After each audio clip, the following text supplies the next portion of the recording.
Hello बच्चों, मैं Shailendra sir. आज की क्लास बच्चों कल पढ़ाए थे आपको बायोलॉजी क्लास 11 वालों के लिए बेटा। उसके आगे से आज जो है क्लास जो है स्टार्ट करेंगे। कल हम बच्चों कहाँ से ख़त्म किए थे, इसमें जो है सिम्टम्स दिए थे एक लक्षण का बायोलॉजी का, जहाँ से आपका एक सामान्य लक्षण था और एक विशेष लक्षण था। उसके बाद से हम आप डिटेल करेंगे बेटा, ठीक है। यदि आप मेरे चैनल में नए हैं तो प्लीज़ सब्सक्राइब और लाइक ज़रूर करें बेटा। कल कक्षा 11 वालों आप सभी के लिए जो बहुत दिनों से आप लोग इंतज़ार कर रहे थे बेटा, मैं वीडियो लॉन्च कर दिया हूँ, क्लास लॉन्च कर दी हूँ बेटा। अब रेगुलर क्लास चलती रहेगी ऐसे ऐसे, ठीक है। और आप लोग बेटा मन लगाकर नोट्स बनाते रहें और ज़रूर पढ़ते रहें। जो भी डाउट हुआ करें या तो कमेंट कर दिए करें, या तो बेटा फिर ऑफलाइन आप जो है विद्यालय में आकर क्लासरूम से पूछ सकते हैं। दूसरी बात बच्चों कि यदि क्लास को लेकर कोई डाउट बनता है, लेक्चर को लेकर कोई डाउट बनता है, कल चलेगा या नहीं चलेगा, ऐसा कुछ नहीं, तो मेरा वीडियो बेटा मैं वैसे भी इसको वीडियो के अंत में आपको बता देता हूँ। ये बता दिया जाता है कि क्लास चलेगी या नहीं चलेगी, ऐसा कुछ भी जो भी रहता है सब वो मैं क्लियर कर देता हूँ बेटा, ठीक है। आप लोग परेशान नहीं होइए, बस आप मन लगा कर पढ़िए, बस हैप्पी रहिए, खुश रहिए और इन्जॉय करिए, मस्त होकर आप जो है बायोलॉजी पढ़ें। हम आपके साथ हैं बेटा। एक चीज़ मैं बताना चाहूँगा बच्चा कि जो है मैं कल पिछली क्लास में ऑफलाइन जब राउंड कर रहा था क्लास में, तो मैं एक बच्चे के पास गया। ऐसे नोट्स वगैरह जब बोलते रहते हैं तो आप लोग लिखते हैं, तो मैं राउंड करता रहता हूँ पूरे क्लास में, तो जाता हूँ।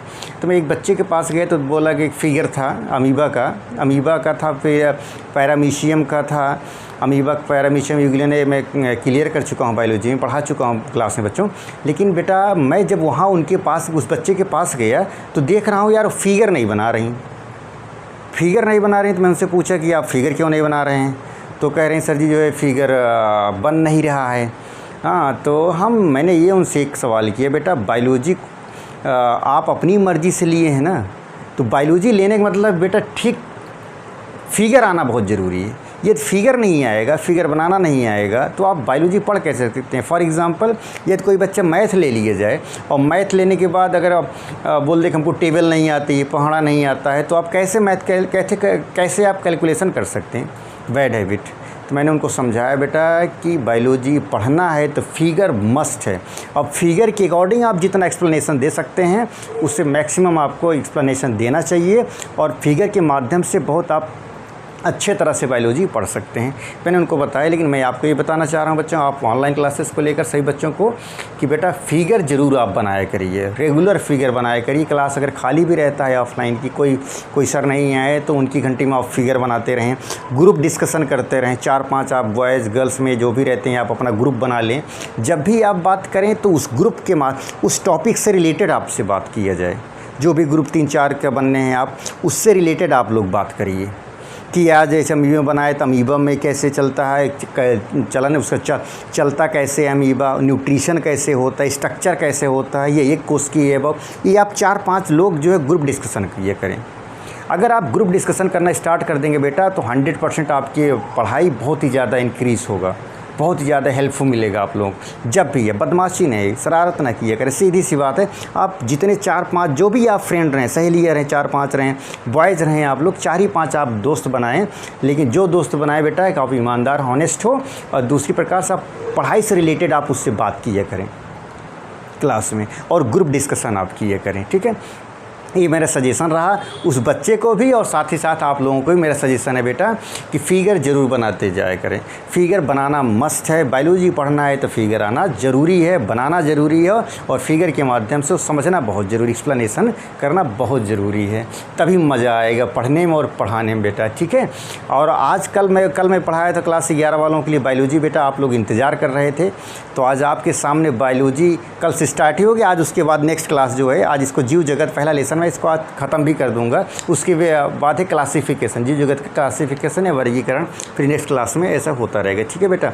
नोट्स बनाते रहिए, जो भी डाउट हुआ करे, जो भी क्वेश्चंस रहा करे, या तो ऑनलाइन रहा करे तब कमेंट कर दीजिए करिए, या फिर आप जो इस क्वेश्चंस को नोट राइट डाउन करके लाया करिए, जो ऑफलाइन क्लास में, ये विद्यालय में, स्कूल में बता देंगे जाएगा, ठीक है। क्लास में बता दूंगा बेटा, ठीक है। परेशान बस आप एक चीज़ और याद रखिए, जहाँ आपकी कलम रुके किसी को समझने के लिए कि यहाँ से मेरी क्लास, यहाँ से मेरी जो है कलम रुक रही है, तो वहाँ बेटा सिर्फ हमको याद सीधा सर के मेरे पास आइए कि सर मैं यहाँ पढ़ रहा था, ये मैं यहाँ पढ़ रही थी, यहाँ मुझे दिक्कतें आ रही हैं कि यहाँ से नहीं समझ में आया सर, कैसे होगा, क्या किया जाएगा। तो बेटा उसका सलूशन मैं तुरंत दूंगा। जहाँ आपकी कलम रुकी वहाँ हमें याद करें कि सर मैं यहाँ से उसको राइट डाउन किए करें, और उसके बाद नेक्स्ट क्लास में आप आया करें, सर जी मैं ये पढ़ रहा था, ऐसे कर रहा था, सर जी यहाँ से ये चीज़ हमको उसके क्लियर समझ में नहीं आया, तो जरा एक्सप्लेन।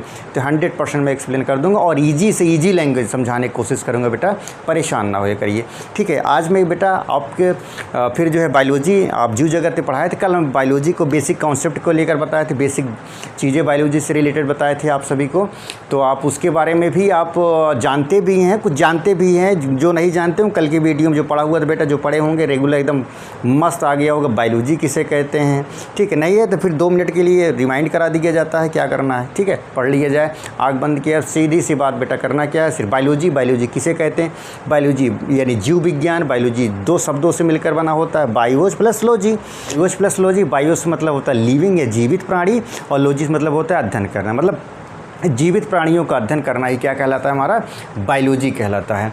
अब बायोलॉजी शब्द बेटा जो है बायोलॉजी शब्द के फादर ऑफ बायोलॉजी कौन थे, आपका जो अरस्तु, और बायोलॉजी को 2 भागों में बांटा गया था। ये यूनानी भाषा से लिया गया था बेटा। 1802 ईस्वी में इन्होंने जो लेमार्क तथा टेबरिनस नाम वैज्ञानिक ने इसको जो है नामकरण किया था बेटा। ठीक है, और उसके बाद बायोलॉजी को 2 वर्गों में बांटा गया है। एक जो है बांटा गया था बेटा आपका जो है जूलॉजी, और दूसरे बांटा गया था बॉटनी को। ठीक है, जूलॉजी जू मतलब जंतु, और लॉजी मतलब जो जिसमें हम जंतुओं का अध्ययन करते हैं उसे क्या कहते हैं, जंतु विज्ञान कहते हैं। ठीक है, जंतु विज्ञान के जनक अरस्तु हैं। ये भी इन्होंने एक पुस्तक लिखी थी उसे बेटा, एनिमेलिया जो है प्लांटरम, एलिमिनिया सॉरी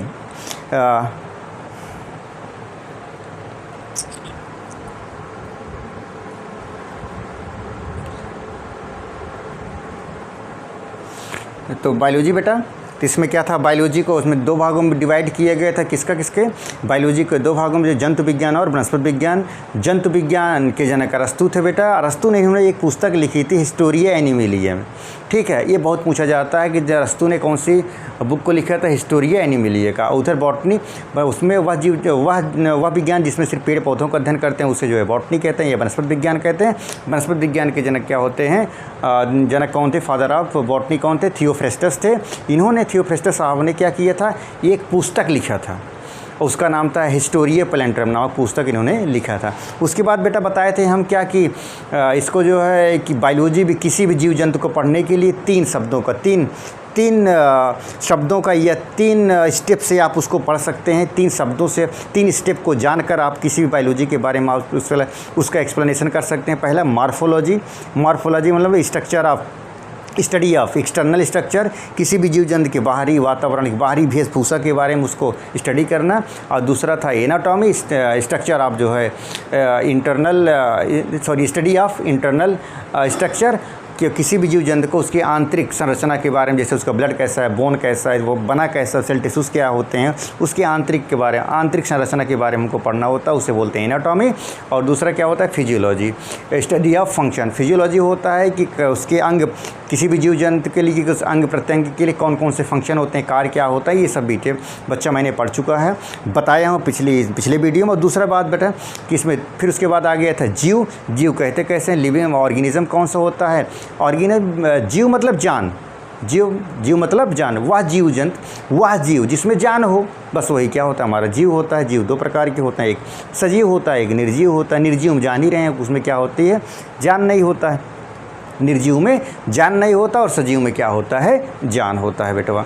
ठीक है, और इसके बारे में पूरी तरह से अगर सजीव है तो सजीव विभिन्न प्रकार से क्रिया प्रतिक्रिया भी करेगा, और अपने समान जो है संतान उत्पन्न करने की क्षमता भी वो जीव में, चाहे सूक्ष्म जीव हो, चाहे पेड़ पौधे चाहे पशु पक्षी हो, चाहे एनिमल हो, चाहे माइक्रो ऑर्गेनिज्म हो, सभी में क्या होता है, प्रजनन होता है अपने समान संतान पर।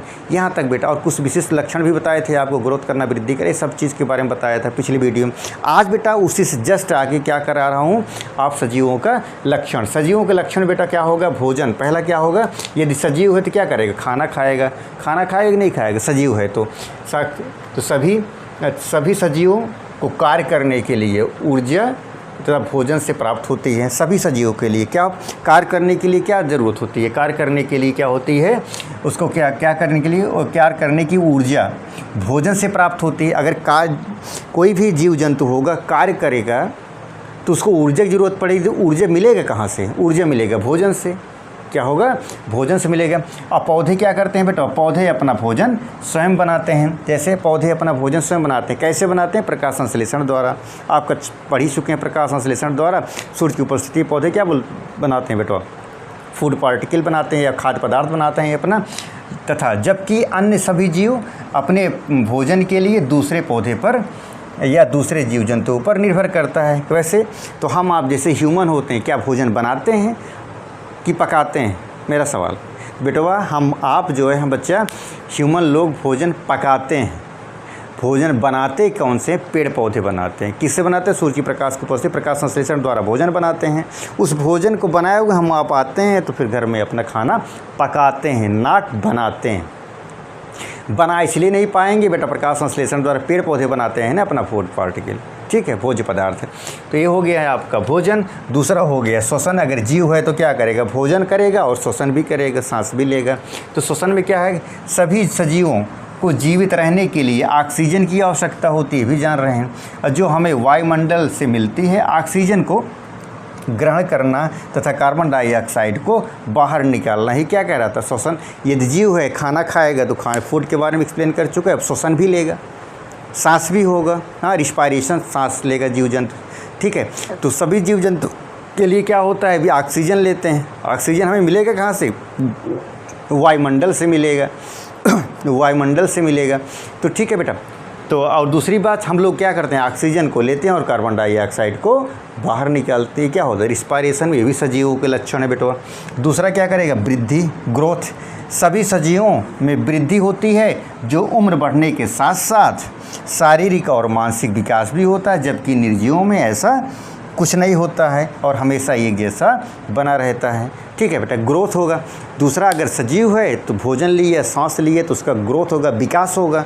सूक्ष्म छोटे बच्चे होते हैं, छोटे जीव जंतु होते हैं, चाहे एनिमल को, चाहे ह्यूमन को हो, चाहे सूक्ष्म ऑर्गेनिज्म को हो, जो भी है बेटा, छोटा रहेगा तो फूड पार्टिकल लेगा, श्वसन रिस्पायरेशन करेगा तो उसका विकास भी होगा, वृद्धि होगा। उसका शरीर भी डेवलप होगा, बड़े होंगे, छोटे हैं तो बड़े होंगे, शारीरिक भी विकास होगा, वृद्धि होगा और उसका मानसिक भी डेवलपमेंट होगा, ठीक है। जबकि निर्जीवों में ऐसा नहीं होता। फॉर एग्जांपल, निर्जीव क्या है, निर्जीव मान लीजिए जिसमें कोई जान ना हो। फॉर एग्जांपल ये बोतल हो गया, आपको बोतल देखना है, निर्जीव, इसमें कोई जान ही नहीं है। ये जैसे कहते सो ऐसे बना है, चाहे अभी देखा जाए चाहे 10 दिन बाद देखा जाए, ऐसे कैसे पड़ा रह गए। निर्जीव हो जिसमें जान ही नहीं होता है, तो सेम स्थिति, वैसे स्थिति इसकी बनी रहती है बेटा। तो इतना बेटा आप स्क्रीनशॉट लीजिए, राइट डाउन करिए, उसके बाद क्लास करवा रहे हैं आपकी।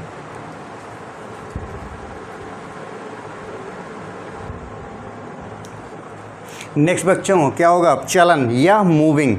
चलन या मूविंग, सजीव है तो क्या होगा, चलन होगा, चलेंगे। हम आप जैसे चलते भी, ह्यूमन, एनिमल, जो भी माइक्रो ऑर्गेनिज्म एक स्थान से दूसरे स्थान पर चलते हैं। देखो अभी मैं चल भी रहा हूँ, मूविंग भी हो रही है। सजीव है तो क्या होगा, मूविंग भी होगी, चलन भी होगा। मूविंग में क्या होगा बेटा, पेड़ पौधे को छोड़कर सभी सजीवों में चलन की प्रक्रिया पाई जाती है, जबकि सजीवों में चलन मुख्य कारण होता है कि भोजन की खोज करना, जबकि पेड़ पौधे अपना भोजन स्वयं बनाते हैं बेटा।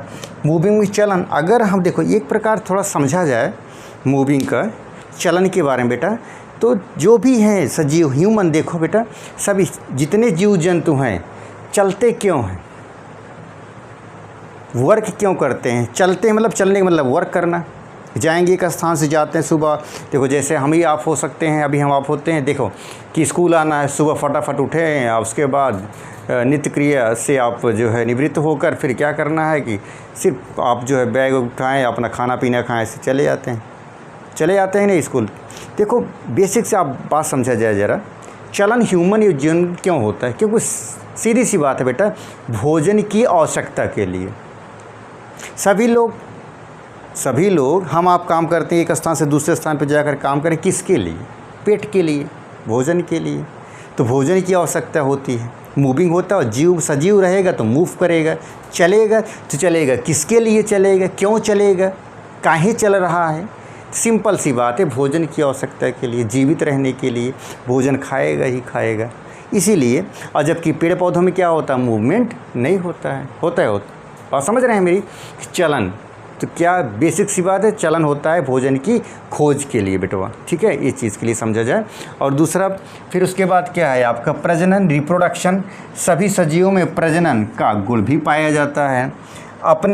उनमें क्या होगा, उनमें अपने समान नए जीव उत्पन्न करने की क्षमता भी होती है, जिससे अपने जैसे नए जीव को पैदा कर सकते हैं। रिप्रोडक्शन, प्रजनन, सभी जीव हो गए, चाहे जीव जंतु हो गए, चाहे पेड़ पौधे हो गए, जीव जंतु जितने हो गए, ह्यूमन हो गए, पशु पक्षी हो गए, आप माइक्रो ऑर्गेनिज्म हो गए, सब में क्या होगा, प्रजनन होगा, जनन होगा। जनन या प्रजनन एक ही बात है। रिप्रोडक्शन होगा क्यों होगा, ये भी अपने समान नए संतान उत्पन्न करने के लिए होगा कि नहीं होगा। अपने जैसा हूबहू नई संतानों को पैदा करने या उत्पन्न करने या पैदा करने की क्षमता होती है किस में, प्रजनन में, प्रजनन के द्वारा। और यह किस में होती है, सजीवों में होगा, जीवों में होगा। समझ रहे हैं बात को, प्रजनन भी होगा। और तीसरी बात क्या है, संवेदी अंग। संवेदी अंग मतलब जो है फील करना। सभी सजीवों में संवेदनशीलता का गुण पाया जाता है। सही, आपने अपने आसपास तथा मौसम में होने वाले परिवर्तनों को महसूस कर सकता है। तथा मनुष्य में 5 संवेदी अंग पाए जाते हैं, नाक, कान, आँख, जीभ, त्वचा आदि, जबकि पेड़ पौधों में संवेदी अंग नहीं पाए। संवेदी मतलब संवेदना, सेंसरी ऑर्गन्स, फील करना। संवेदी अंग या फील करना, फील मतलब अनुभव, फील करना। जैसे फॉर एग्जांपल कभी कभी होता नहीं कि आप लोग क्लास में बैठे रहते हैं कि अचानक टीचर्स आ जाते हैं, बगल में बैठा वाला बच्चा आपको देख लेता है, टीचर्स को देख लेता है, जबकि आपकी बगल वाली नहीं देख रहे, उसको तुरंत ऐसे आप लोग इशारा नहीं करते, छू देते हैं, तो क्या होता है, संवेदना सर आ गए, ऐसा सर फील करना। या अपने आसपास के माहौल या वातावरण को अनुभव कर सकें, फील कर सकें। फॉर एग्जाम्पल अपने आसपास के मतलब जैसे कि गर्मी पड़ रही है तो ये भी आप फील, वातावरण इन्वायरमेंटल के द्वारा क्या होता है, हम लोग फील कर सकते हैं, ह्यूमन फील कर सकते हैं कि नहीं कर सकते।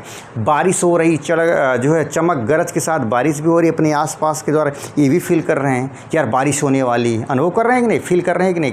या फिर देखो कोई इस प्रकार से, और संवेदी अंग, मनुष्य में संवेदी अंग 5 प्रकार का होगा।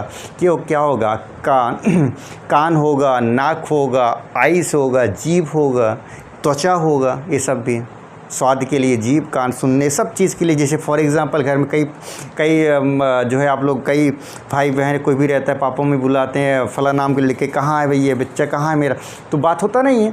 तो जिसका नाम लेंगे वही सुनेंगे, कानों के द्वारा सुनेंगे, संवेदना आई कि अरे यार मुझे बुलाया जा रहा है, ये भी समझ रहे हैं। त्वचा के द्वारा जैसे खाना पीने बन रहा है, रोटी बना रहे हैं, तवे कभी भी हाथ होता है क्या है कि यार कि रोटी बेला गया, तावे पर रखा गया, कभी कैसे तावे को, रोटी को निकालते समय लगता है कि हाथ जो है तवे पर छू जाता, तुरंत जो है लगता है यार जल गए क्या, ये त्वचा के द्वारा संवेदना आ गई कि यार जल जाएंगे हम, ये जल गए हम, ये भी तो चना। और उसके बाद जीभ के द्वारा बेटा क्या होता है, खट्टा मिठाई, ये सब जो खाते हैं, मिष्टी विष्टी, मिठाई लड्डू भी खा लिए, समोसा भी खा ले, चाट बर्गर फुल्की चाउमीन ये सब भी खा लेते हैं, जो जैसा टेस्ट होता है वो जीभ के द्वारा हमको संवेदना मिलती है बेटा, ये भी आप समझ ही रहे हैं। तो आँखों के द्वारा, फॉर एग्जाम्पल आँख के द्वारा, जैसे कि हम किसको देख रहे हैं, पापा को देखने लगेगा, पापा है, मम्मी को देख रहे हैं, ये भी तो हमें आँख के द्वारा संवेदना आ रही है, किसको मैं देख रहा हूँ, कैसा है पेड़ पौधा, कैसा है, कौन सा ऑर्गेनिज्म है, छोटा है कि माइक्रो पशु पक्षी है कि पेड़ पौधे, ये भी आपको दिखाई दे रहा है बेटा। हाँ, तो ये सब ह्यूमन में कितने, जबकि ह्यूमन में 5 प्रकार के होते हैं कि आँख, कान, नाक, जीभ, त्वचा, ये सब भी होते हैं। और दूसरी प्रकार, जबकि पेड़ पौधों में नहीं होता, संवेदना होती ही नहीं। ठीक है, तो बेटा ये चीज़ आप जो इसको राइट डाउन करिए, स्क्रीनशॉट लीजिए, उसके बाद क्लास करवा रहे हैं आपकी।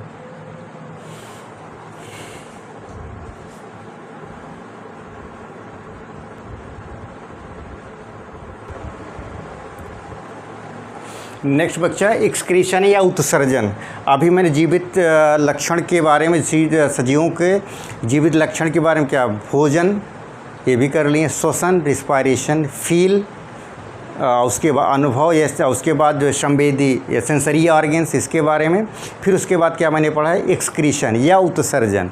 उत्सर्जन किसे कहते हैं बेटा, ये भी आप समझिए। देखिए, जीवधारियों में विभिन्न क्रियाओं के फलस्वरूप हानिकारक तथा अनावश्यक पदार्थ बनते हैं, जिनको वे समय समय पर हम निष्कासित करते रहते हैं। यह क्रिया जीवों में निरंतर और जीवन भर चलती रहती है। एक्सक्रीशन मतलब उत्सर्जन, ये क्या होता है बेटा, जैसे एक्सक्रीशन मतलब हमारे शरीर में भोज्य पदार्थों के द्वारा जो भोज्य पदार्थ अधपचा रह जाता है उसे लैट्रिन या लैट्रिन के रास्ते से जो है समय समय पर जो है बाहर निकाला जाता है। पानी जब पीते हैं, पानी भी यूरिन जो पानी भी क्या होता है, पेशाब जो जिसको जितना जो है शोषित, जितना बॉडी की आवश्यकता होती है उतना पानी जो है एब्जॉर्ब कर लेता है बॉडी, और शेष जो है पानी क्या है यूरिन के रास्ते से जो है बाहर निकाला जाता है। ये सब वेस्ट प्रोडक्ट हैं बॉडी के। यदि ये सब वेस्ट प्रोडक्ट बॉडी के बेटा अगर शरीर में निकले ही ना, तो जाहिर सी बात है कि सजीव एक्सपायर हो जाएगा, मर जाएगा। ये सब वेस्ट प्रोडक्ट हैं।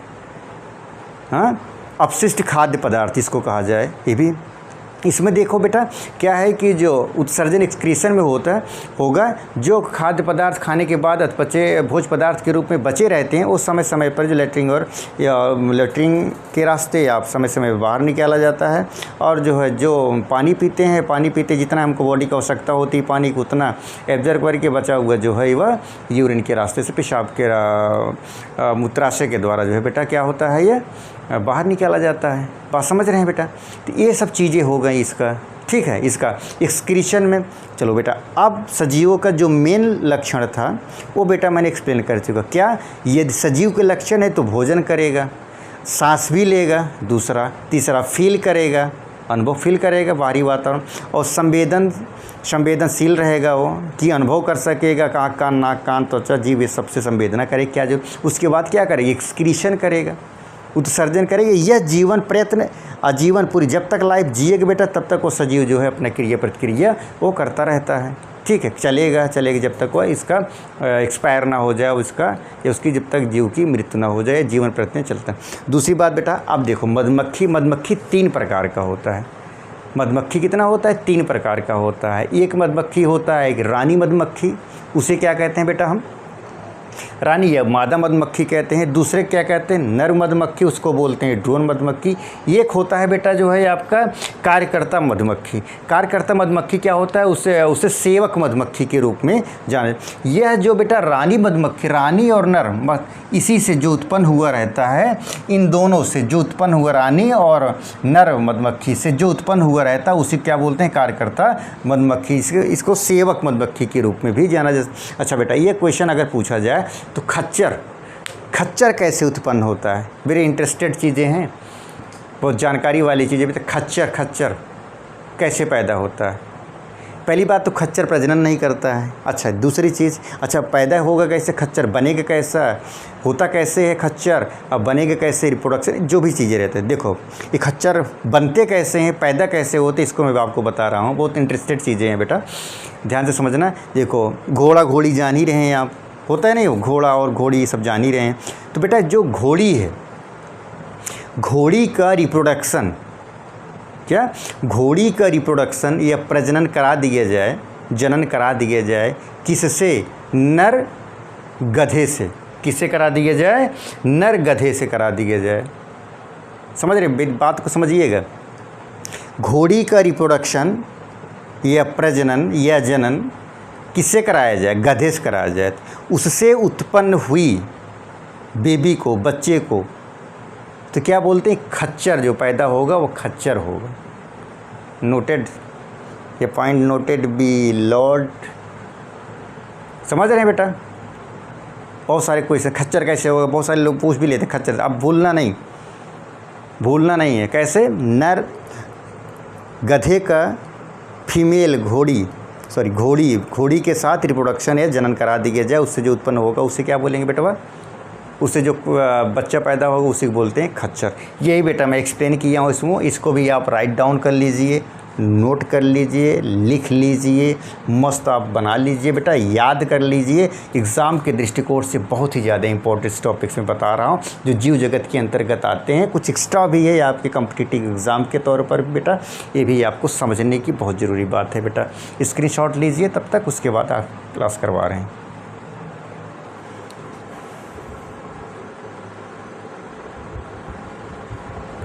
नेक्स्ट बच्चा विशिष्ट लक्षण है। विशिष्ट लक्षण में देखा जाए सजीव में वह क्या होगा, विशिष्ट लक्षण ऐसे लक्षण जिसके द्वारा सजीव और निर्जीव का निर्धारण किया जाता है उसे सजीव का विशिष्ट लक्षण कहते हैं। इसमें दोनों विशिष्ट लक्षण में क्या होगा, सजीव और निर्जीव के दोनों सिम्टम्स को आपको जो है तुलना करनी, वही उसका क्या कहलाता है, विशिष्ट लक्षण कहलाएगा। सजीव होगा तो जिसमें जान होगा, और निर्जीव होगा तो जिसमें जान नहीं होगा। तमाम तरह की बातें जो मैं पढ़ा चुका हूँ। दूसरा है ये उपापचय या मेटाबॉलिज्म। मेटाबॉलिज्म क्या है बेटा, या मेटाबॉलिज्म सजीवों के अंदर होने वाली सभी जैविक रासायनिक क्रियाएं, जैविक रासायनिक क्रियाएं उपापचय कहलाती है, जो उन्हें बढ़ने, प्रजनन करने और पर्यावरण के अनुकूल ढलने में मदद करता है। कौन सा, मेटाबॉलिज्म में सभी जैविक रासायनिक क्रियाओं क्या कहते हैं, आपका मेटाबॉलिज्म कहते हैं। उसमें जीव को बढ़ने, प्रजनन करने तथा वातावरण के अनुकूल जीने योग्य बनाता है। ठीक, मेटाबॉलिज्म जैसे ठीक है मदद करता है, ढलने के लिए मदद करता है। जैसे इसमें अगर समझा जाए वातावरण के अनुकूल ढलने में मदद करता है। जैसे ठंडी से गर्मी है तो कभी जाहिर सी बात है कॉटन के कपड़े आप लोग पहनेंगे, ठीक है। ठंडी है तो उलन वाले, ये सब वातावरण के मेटाबॉलिज्म के अंदर ये सब भी आएगा उपापचय में। तो कोशिकीय, जैसे दूसरा नेक्स्ट है कोशिकीय संगठन क्या होता है। कोशिका जीवन की आधारभूत इकाई है। क्या है, कोशिका जीवन की आधारभूत इकाई है पहला। दूसरा क्या है, सभी जीवित जीव कोशिकाओं के बने होते हैं, ये भी आप जान रहे हैं। तीसरा ये कोशिकीय जीव अमीबा जैसे पैरामीशियम, यूग्लिना आदि होता है बेटा। तो ये रहा बेटा आज तक की, ये रहा। पहले आप इसको स्क्रीनशॉट लीजिए, उसके बाद मैं आपको बता रहा हूँ पूरा इसका। स्क्रीनशॉट लीजिए, फिर उसके बाद आपको बता रहे हैं फिर इसके बारे में।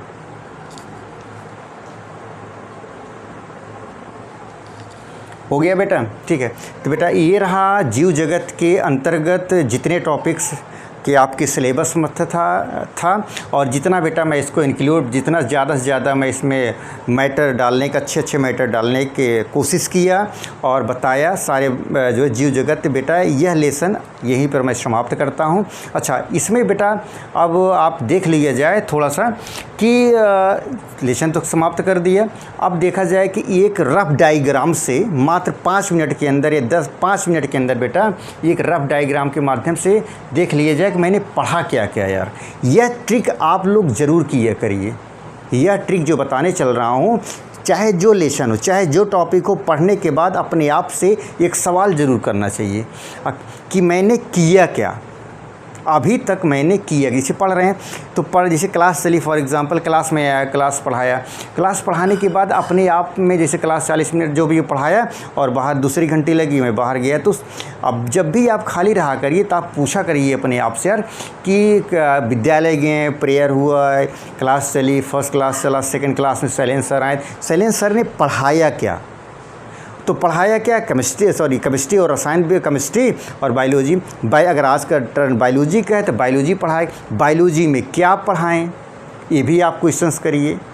अब बायोलॉजी में क्या पढ़ाएं उसको आप राइट डाउन किया करिए, कितने टॉपिक पढ़ाएं ये भी आप राइट डाउन किया करिए। अपने आप से क्वेश्चंस किया करिए।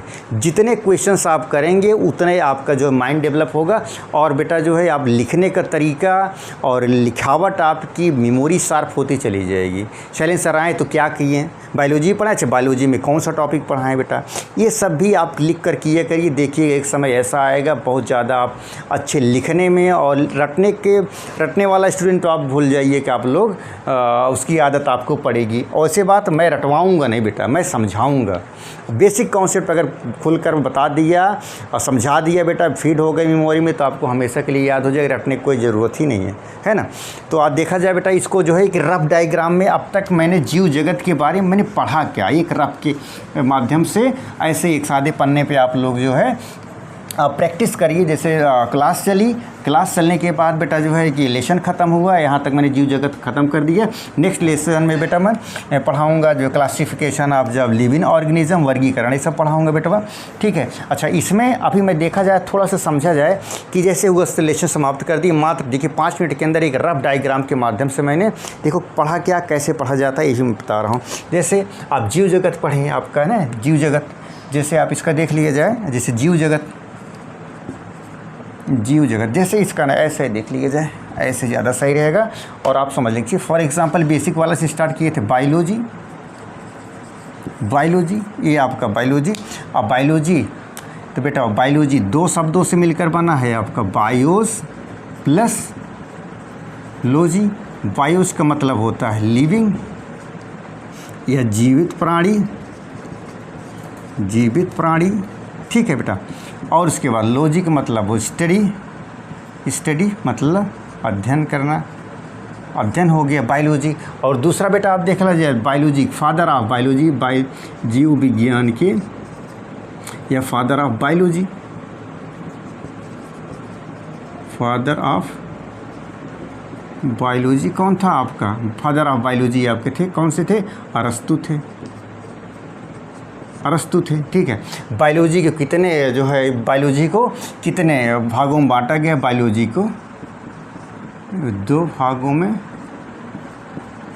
बांटा गया है, बांटा गया है। कौन कौन से दो भाग में? एक आपका बेटा आप देख ला, एक दूसरा दो भागों में बांटा गया, एक बांटा गया है आपका जूलॉजी और दूसरा बांटा गया बेटवा बॉटनी, इसको बोलते हैं जंतु विज्ञान। ऐसे यहाँ देख लीजिए जाए जंतु, ऐसे यहाँ सही रहेगा जंतु,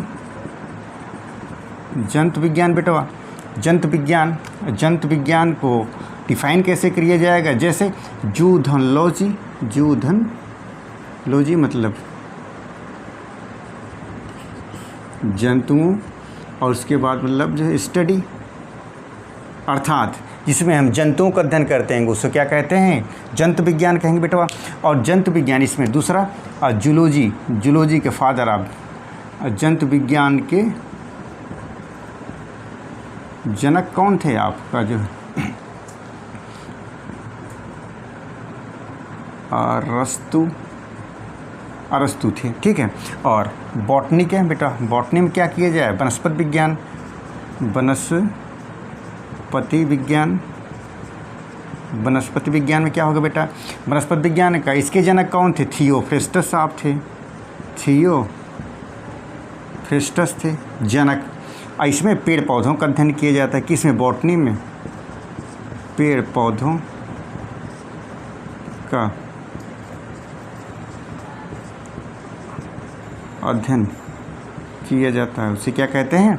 आपका बॉटनी कहेंगे बेटा, ठीक है। और देख लीजिए अरस्तु ने ये जूलॉजी के जंतु विज्ञान के, अरस्तु में आपका बेटा क्या है? जंतु विज्ञान। अरस्तु ने ही एक पुस्तक लिखी, अरस्तु की, अरस्तु ने पुस्तक लिखी, कौन सा था? हिस्टोरिया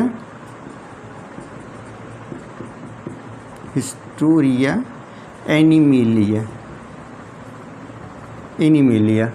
एनिमिलिया, ठीक है, हिस्टोरिया एनिमिलिया। और ये था आपका, ठीक है। और दूसरा बेटवा इसमें वनस्पति विज्ञान बॉटनी ने, बॉटनी के या थियोफ्रेस्टस साहब ने, थियोफ्रेस्टस ने कौन सा लिखा था?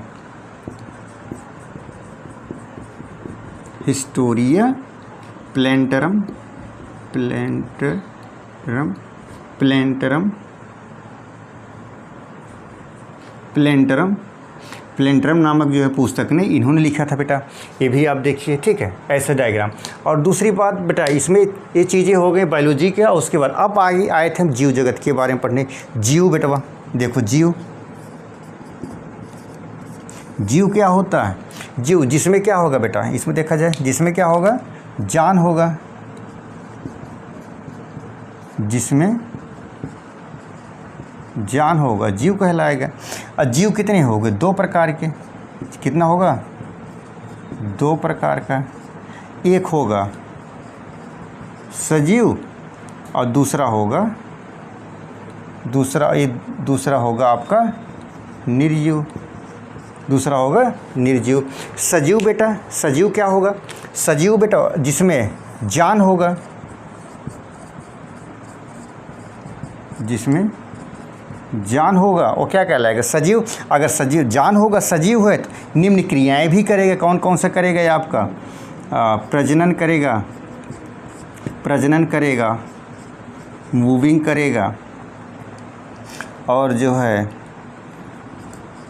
रिस्पायरेशन करेगा, श्वसन रिस्पायरेशन करेगा, ठीक है, और क्या करेगा, एक्सक्रीशन करेगा, एक्सक्रीशन या उत्सर्जन करेगा बेटा। और दूसरी क्या होगा आपका, निर्जीव, निर्जो जिसमें जो है, जिसमें जान नहीं होगा, उसे क्या कहेंगे, निर्जीव कहेंगे, उसे क्या कहेंगे, निर्जीव कहेंगे बेटा। तो देखा जाए तो बेटा आपका देखा जाए तो मैंने एक डायग्राम आपका मैंने बनाया, एक डायग्राम के माध्यम से मैंने बताने की कोशिश किया हूँ आपको, डायग्राम के माध्यम से। डायग्राम से बेटा होगा क्या, देखो बायोलॉजी आपको बताया है क्या, बायोलॉजी को लेकर देखिए, बायोलॉजी को दो शब्दों में, बायोलॉजी के जनक कौन से आपके थे, अरस्तु थे, बायोलॉजी के जनक अरस्तु थे। बायोलॉजी के दो शब्दों में जैसे पटा गया, ये भी मैं आपको बताया कि एक दो भागों में बांटेंगे, एक जूलॉजी, एक जो है बॉटनी। जूलॉजी किसे, जिसमें जंतुओं का अध्ययन करेंगे उसे हम जूलॉजी कहते हैं। जूलॉजी के जनक कौन थे, अरस्तु थे। और उसके अरस्तु साहब ने एक पुस्तक लिखी थी जिसको थे क्या कहते हैं, हिस्टोरिया एनिमिलिया नामक उन्होंने पुस्तक लिखा था। और बॉटनी के जनक थियोफ्रेस्टस साहब थे, उन्होंने एक हिस्टोरिया प्लेंटम नामक पुस्तक लिखी थी, ठीक है बेटा। और इसमें क्या कहेंगे, अब जीव जगत के बारे में आपको पढ़ना है, तो जीव पढ़ रहे हैं, जीव जगत के बारे में क्या हो, जीव हो, जो जीव होगा उसमें जान होगा, और जब जान होगा तो बेटा वो अपनी क्रिया प्रतिक्रिया के लिए प्रजनन, रिप्रोडक्शन और श्वसन रिस्पायरेशन ये सब भी करेंगे, एक्सक्रीशन भी करेंगे बेटा। और जो निर्जीव होगा वो निर्जीव में इसमें क्या होगा, जान नहीं होगा, जैसे कलम हो गई, मेज हो गई, कुर्सी हो गई, ये सब क्या है, निर्जीव हैं, तो इस सब में जो है जान नहीं होगा। दूसरी प्रकार बेटा जो है, किसमें अब आपको मधुमक्खी के बारे में पढ़ाए थे। मधुमक्खी 3 प्रकार की होती है, एक जो है रानी मधुमक्खी जिसे मादा मधुमक्खी कहते हैं, और दूसरा बेटा जो है कि जिसे नर मधुमक्खी उसके ड्रोन कहते हैं। एक जो होता है जो है एक सेवक मधुमक्खी होता है बेटा, वो नर और रानी के रिप्रोडक्शन के द्वारा जो पैदा होता है उसे सेवक मधुमक्खी भी कहते हैं।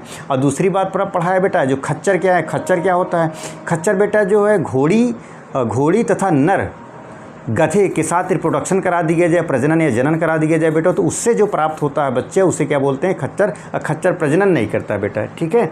और दूसरी प्रकार बेटा अब कोशिकीय संगठन, इस बार जीवद्रव्य, ये सब बेटा मैं पढ़ा चुके हैं। और जो बच्चे जो है कोशिकीय संगठन, जो बेसिक बायोलॉजी नहीं पढ़े हैं बेटा, छोटी छोटी कोशिकीय संगठन के बारे में, जीवद्रव्य के बारे में, प्रोटोप्लाज्म के बारे में, प्लाज्मा मेम्ब्रेन के बारे में, केंद्रक के बारे में, माइटोकॉन्ड्रिया के बारे में, गैल्जी बॉडी के बारे में, लाइसोसोम्स के बारे में बेटा, ये सब चीज़ें बेटा मैं बेसिक बायोलॉजी में पढ़ा चुका हूँ। जो बच्चे नहीं देखें जरूर प्ले लिस्ट से जाकर देखिए, वहाँ बेसिक बायोलॉजी के नाम से जो कि एक प्ले लिस्ट बनी हुई है बेटा, वहाँ से सारा वीडियो आप देखकर उसको रिमाइंड और याद कर सकते हैं बेटा। तो जीव जगत आज बेटा मैंने लेसन एक ख़त्म किया, और नेक्स्ट लेसन बच्चा जो है क्लासिफिकेशन ऑफ लिविंग ऑर्गेनिज्म लेकर आऊँगा बेटा, ठीक है।